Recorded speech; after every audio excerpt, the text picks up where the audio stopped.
a new retailer strip, you just said that, is coming to Victoria, but that means more than just one new retailer is going to come and set up shop over by Kohl's? Absolutely. How many?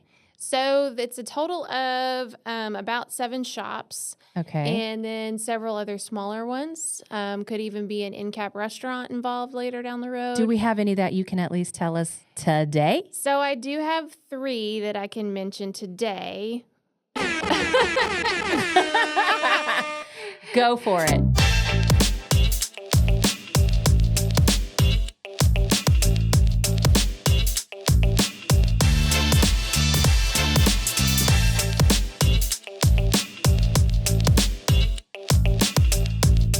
Welcome back, Danielle. I know this is a very exciting episode because, of course, when people see your name and face, they think, what is she going to tell us today?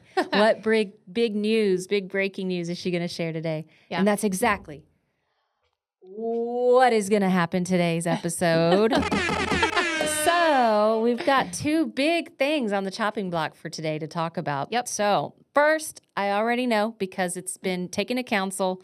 It's going to be taken to council for one final approval at the second meeting in May. Yep. And so keep an eye and ear out for that, folks. But hear it from Danielle first, our city's, in case you didn't know, Economic Development Director, Danielle Williams. So Danielle, tell us, first of all, welcome back to the show, and then tell us a little bit more about that. I'm so glad to come back. I enjoy these so much. Big news we've got coming up. We have a new retail center developing called Victoria Village.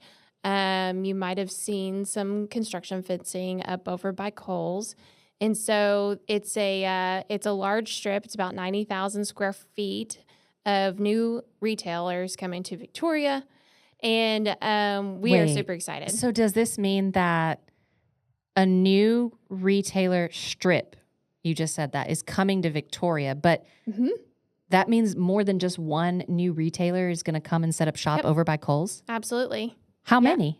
So it's a total of about 7 shops. Okay. And then several other smaller ones. Could even be an in-cap restaurant involved later down the road. Do we have any that you can at least tell us today? So I do have 3 that I can mention today.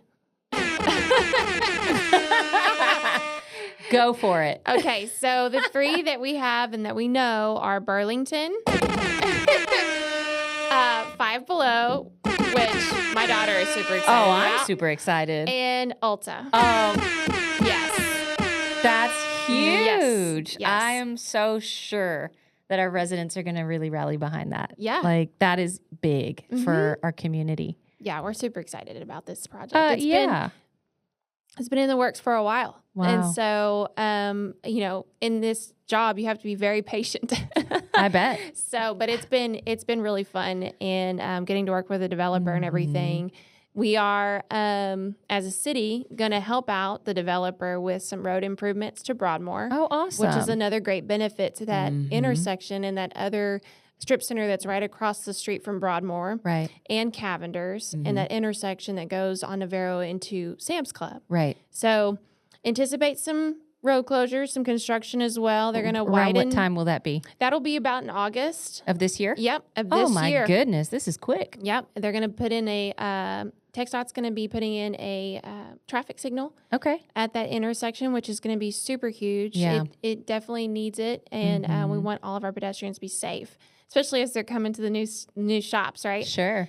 And so that is part of our help to the developer as part of this 380 agreement. But then also they have to have some deliverables, right? They have to have the stores filled with tenants, and they have to generate some sales tax revenue in order to get the rest of the incentive through the 380 agreement. So, and all of that's paid in arrears. So we never, hardly ever do a performance agreement or a 380 agreement or any type of incentive without they first delivering what they say they're going to do, and then we will reimburse them the funds later. Nice. Yeah. So you're saying that in order to reimburse them the funds, they have to meet X, Y, and Z measurables or whatnot. Can you tell me a little bit again what that looks like? So this agreement's broken up in 2 phases. We have phase 1, which is the Burlington and those 3 shops and another. So technically 4. Okay. 4 shops. And then Phase 2 is going to be the remainder of that, which is going to be about 40,000 square foot. First section is about 50,000. Second section's 40,000 square feet of space. And tied to that is the road improvements. But it won't look and feel like it, right? Because we'll start phase 1, and then right after phase 1 is fixing to finish, you'll have phase 2 that's starting along with the road construction. Got it. And so, that's kind of how we broke it up. They have to improve the road. They are the ones that are going to be doing the construction on the road. Right. We will reimburse them for that. And then once the store starts selling and making sales tax revenue, we'll also give them a little bit of the funds, up to $500,000. Awesome. Yeah, it's a huge benefit for our community. I mean, I keep hearing one of two things: either people who are in the know, educated, engaged, maybe a little bit more positive thinking, who are saying, man, there's so much going on in the city. The city's growing. And that is so true in the area of like projects completion and things like this. You and city manager and council bringing things to the completion, to the finish line. Right. So kudos to y'all on bringing that. Yeah. And I can't wait to see more and learn more about it. It's going to be super awesome. Yeah, for sure. And again, do you want to maybe refresh people's memory who might be excited about Ulta, for themselves, but what does this mean for the community, for the city itself, and maybe some of that implications with sales tax revenue? What does that mean? Well, I think for us, it helps with our retail leakage, right? So right now, a lot of folks shop online on Ulta or at Burlington or Five Below, and they get it delivered to the house. And now they won't have to necessarily do that anymore. They can just go straight to the store and get what they need, and probably even shop even more, right? And it'll be the same with the other shops that go in there. We're trying to retain a lot of shoppers here in Victoria instead of them going outside, whether that's Sugarland or Houston or Austin, those online. So it's bringing more of that variety in the retail space for our residents and the surrounding counties. And it's great for accessibility, I guess, right, and ease for us. But absolutely, what does that mean when we buy locally? So basically what happens when you buy locally is there is a sales tax that's charged, and that comes back to the city to help us with our other projects and running our other departments and paying for our wages and paying for your infrastructure. Street improvement, ma'am. How about that? Paying for all streets, right? Because Victoria Sales Tax Development Corporation gets a certain amount of sales tax revenue from all that shopping that we do here in Victoria. And then the majority of that is used for street repairs and improvements. So there's that. Also, there's jobs, right? This strip center is going to probably create about maybe 100 jobs. So that's awesome. Yeah. So we always like to see that, the jobs, the undeveloped land being developed. So then we also have property tax revenue, which is really important, because the more commercial property development we have in that property tax to the city, it lessens the burden on the residents to make up the other portion of our general fund, if that makes sense. It does. Okay. It does. Yeah. I mean, if the burden's lessened on the residents, then that's a win-win. And we get access to these retailers directly here physically in our community. And they're contributing more towards our local economy. How can we not see that as a win? Yeah. And just kudos again to y'all's crew and what y'all do. I mean, we talked about Jonas too, bringing in a lot of other people like Amazon coming into Victoria. That's huge. We made that announcement. So I'm just looking forward to all the growth. There was another one that you had mentioned, and it is kind of in the category, I guess, it's not just one, it's multiple, of new businesses. So that was a big one. 380 agreement. Can't wait to see it come to fruition. And again, that's August of this year starting? Yes. Crazy. When is it estimated to be completed? So phase 1 will be open in the spring of 26. Okay. Phase 2 will be open shortly thereafter. So phase 1 was Ulta, Burlington, and Seven Below. Five Below. I'm thinking of Seven Brew because we're about to segue into that new business. So you know what? Let's just go on over there.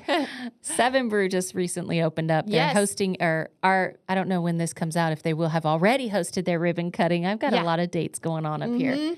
But super excited about that place also coming to town. I mean, just providing a variety of options. supporting all local businesses. Super excited to hear about that. Are there any others, or do you want to talk about that one as well? Well, I think what's unique about Seven Brew, for the longest time, I've been trying to recruit Dutch Bros. Oh, really? Right. Yeah.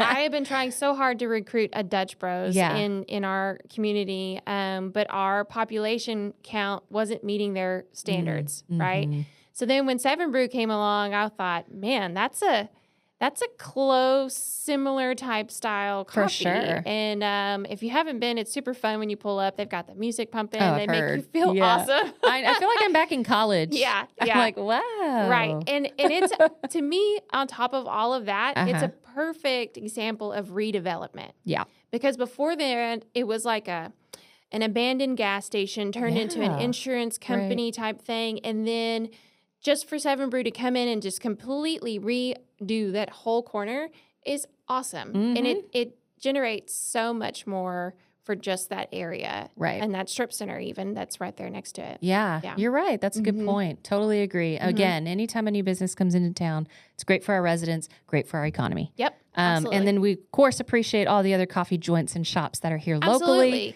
I like to try variety. I like to go to Seven Brew. I tried them a few times. Also, they have a lot of those community hours and offerings, so some free drinks. Right. I guess that was opening week. But in addition to that, I like to then hop over to the other ones that are kind of out in the community. And so I'm just excited to see that kind of specific area grow. Yeah. But what else is coming up? What other restaurants or retailers? We do know that El Toro is moving into the Red Lobster. Yep. Which is exciting because we don't like to see vacant restaurants or stores at all. Agree. So, and granted, we don't get to pick who moves into them all the time either. Have to remind the people about that. So just to see that they are going to remodel it and make it nice again and have another restaurant in there that adds to the mall traffic and just another option for us to go eat at.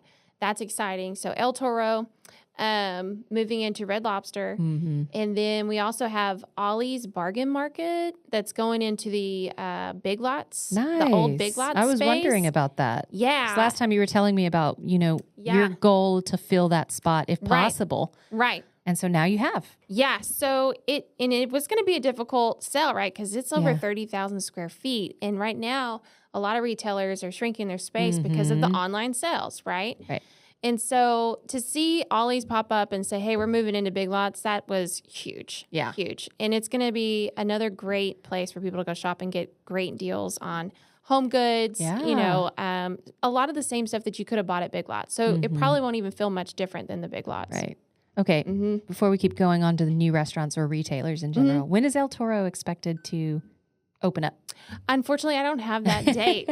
I don't have that date right now, but I'll have to look into it maybe for the next one. Yeah. Okay. So which others are opening up? You had mentioned a meat market. Right. So that one's really fun.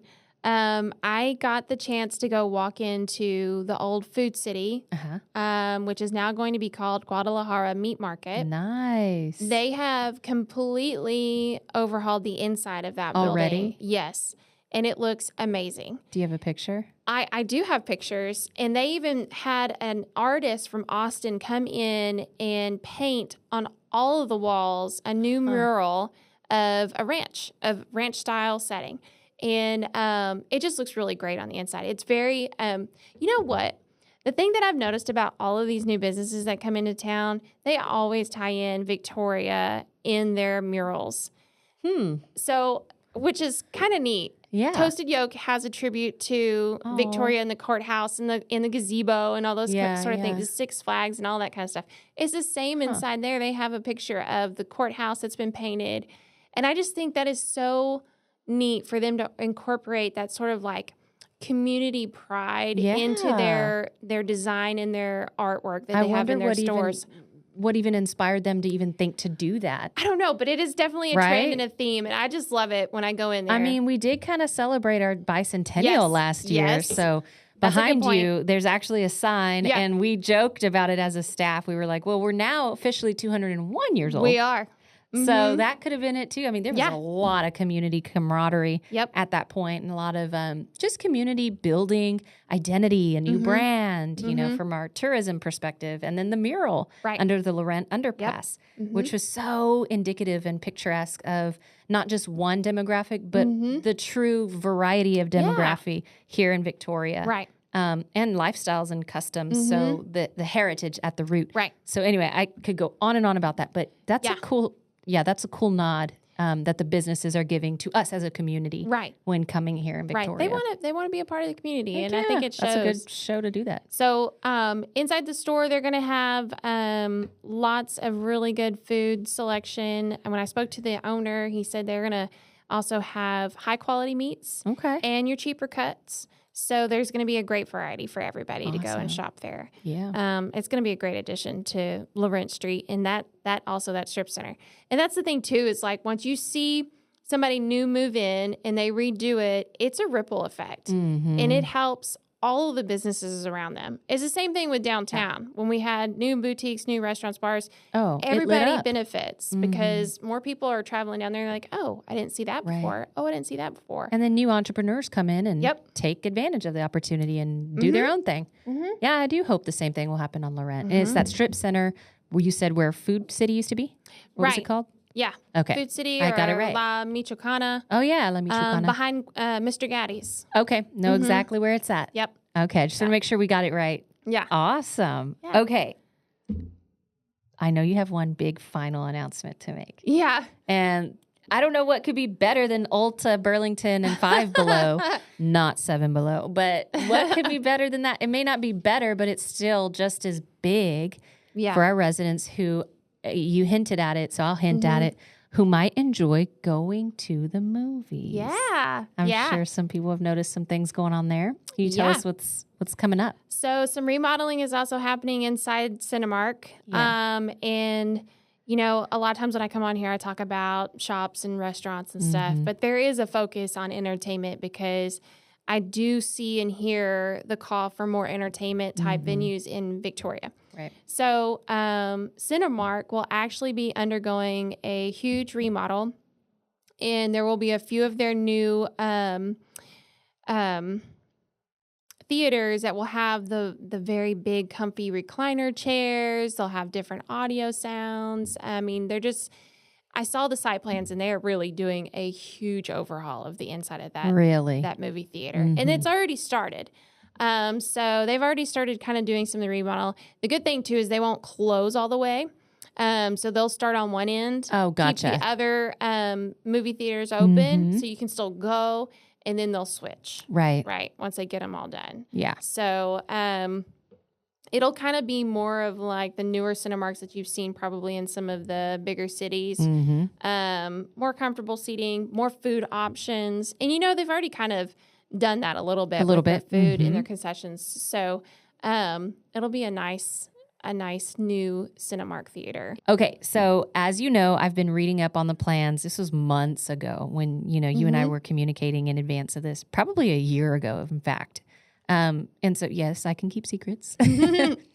But isn't there going to be an upgraded experience? It's not your regular, I don't know what you would call it, like HD, you know, in terms of like your resolution. Is it called D-Box? Yes. Okay. Yes. One of the theaters what does that mean? Will be D-Box. It has enhanced seating again, but enhanced visual and audio inside the theater. That's huge. Yeah, it's pretty cool. That's pretty big. Okay. So make sure to make some opportunities, people. If you want to go check out the videos or movies coming up, you're going to get a pretty good experience if you go. So when is all of this supposed to be completed? So last I heard, I think they're shooting for spring of next year. Okay. To have it all done. That's perfect. I'm always looking for a good movie, whether it be for a date night or to take my kiddos. And so, I'm just super excited to experience that. Yeah. Cool. We're hoping, too, that will help spur some other development around the mall. Yeah. So we'll be hopefully coming back and making some more announcements. I can always see it in your eyes what you mean. Like, there's stuff brewing, y'all. Yeah. There is always something brewing, so I'll just say that. So if you want to, look at what we don't have, why don't you just take a minute, pause, and see what we do have? And then not only what we do have, that's a mindset, by the way, being grateful for what you do currently have in your life. But then saying, okay, well, wow, there's new things being added every day. And while we as the city, Danielle may not be the ultimate decision makers on what to bring to Victoria. At least y'all are doing such great things, whether it be negotiating the 380 contract agreement, providing incentives, or even lining up recruitment of new businesses, at least advertising to them, marketing to them out of town and saying, hey, here's what we do have as our community. So just saying, if you're hating out there, you're not doing that. So I'm very excited. I want to say thanks for all the hard work you guys do, including, I said, Jonas, council. Who else is out there? You know what? You go ahead and give a shout out. Sales tax board. They've been a huge supporter as well, council, and definitely Jonas and his team with the primary jobs. That helps and you know what? I am going to give one big shout out real quick. Yes, to the businesses that come. I know Sundance Construction is really excited. They're doing this 380 agreement. They are. Who was the property developer on this one? So it is Victoria Retail Exchange. Victoria Retail Exchange. Okay, cool. And then the biggest shout out I actually want to give is to our positive community members. I really genuinely mean this. I'm chuckling because I didn't know another word other than positive. I mean, people who are just thinking growth-minded, embracing what is happening and the people that are working sincerely hard behind the scenes to bring it to fruition. And then casting vision. Because without those people and the work that they're doing, and I'm actually talking about you, it wouldn't otherwise be here, able to be passed and us talking about it today. I mean, I just want to say that. Thanks to y'all.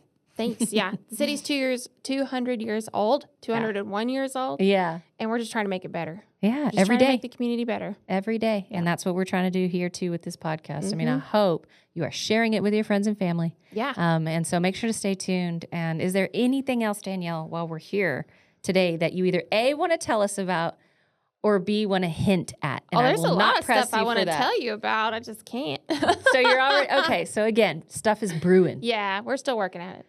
All right. A lot of things. Man, well, wish we could hear more, but I get it.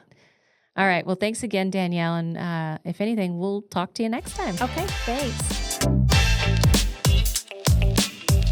Hey guys, thanks for tuning in to today's episode of Town Talk. Check out future episodes at victoriatx.gov/Town Talk, or of course, subscribe to our YouTube channel and our Spotify account. Make sure you hit that notification button to be sure that you get alerted instantly when our new episodes debut. You don't want to get behind, you want to stay informed, so make sure you do that. We appreciate your support, couldn't do it without you. So thanks again, and we'll talk to you next time.